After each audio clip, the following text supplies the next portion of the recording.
Today I'm going to be talking about Guardians of the Galaxy, the latest Marvel Studios film starring Chris Pratt and Zoe Saldana and directed by James Gunn. This will be a spoiler-free review, but if you're as obsessed with these movies as I am, then as always proceed with caution. May contain MacGuffins.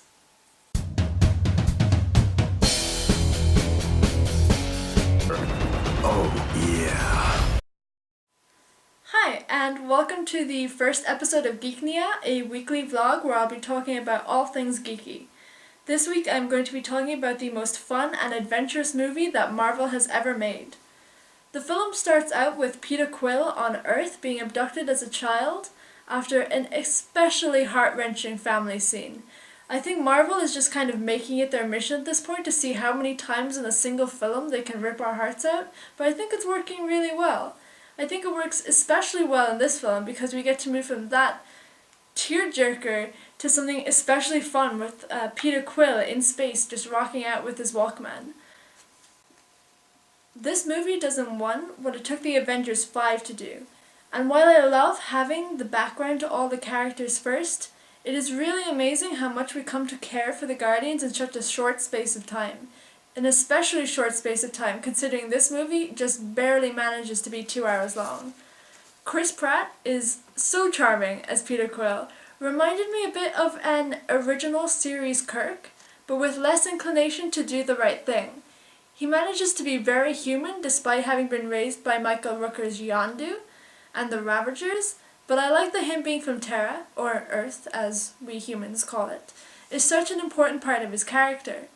It would have been so easy to elevate him or make him slightly more alien to have him compete with the likes of Yondu or Drax, but his humanity is so refreshing. Zoe Saldana is flawless as Gamora and manages to make her both likable and deadly while having a backstory that helps us to fully understand why she's running around with a bunch of idiots that landed her in prison. She and Drax are both after Ronan for a similar reason, but they approach things very differently. Drax is very direct, and Bautista handles his humor so well throughout the film, but he's more the kind of guy that will charge headfirst into situations without fully thinking of the consequences. Gamora, on the other hand, is much more subtle and is able to get herself out of sticky situations. Finally, to wrap up this team, we have Rocket and Groot. Groot has some of the best lines in the film. And that is not an exaggeration. He will make you laugh and cry. He's amazing.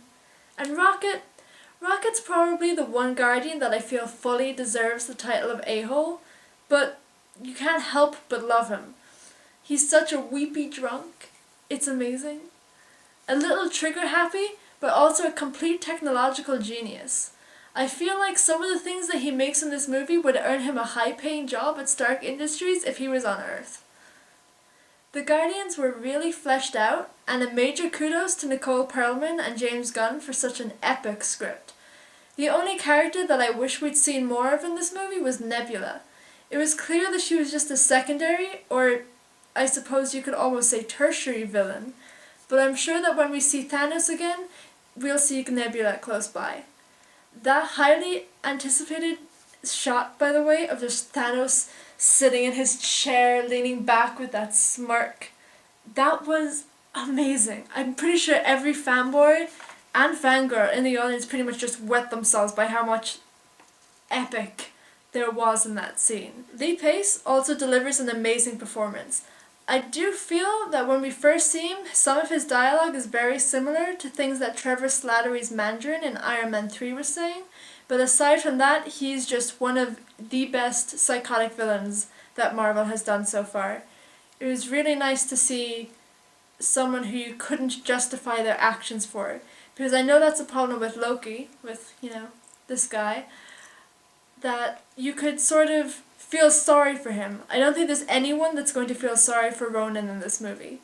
This is such a character-driven movie that even without Ronan's highly coveted orb, I feel like I still would have enjoyed it. The MacGuffins are really what keep me coming back to these Marvel movies over and over again, though. I feel like things are really starting to come to a head, and that it won't be long before we see Thanos on Earth, or Asgard, or wherever they're keeping the Infinity Gauntlet now, They might have moved it since 2010, we don't know. James Gunn has crafted something truly beautiful here, and I can't wait to see what he does with the sequel in 2017. I hope that both him and Nicole Perlman are writing again, because I think the combination of both of their efforts worked out really well. I highly doubt that another director could have pulled off something this crazy and managed to make it so cohesive and just a really fun ride. I give this movie 4.5 stars. I only knocked off the extra half star because I felt like Nebula could have been in there more and that the movie could have been a little bit longer, but I feel like that's just me being greedy. Guardians of the Galaxy is a truly amazing movie that gives even us hope that we can be heroes, just like the ultimate hero, Kevin Bacon.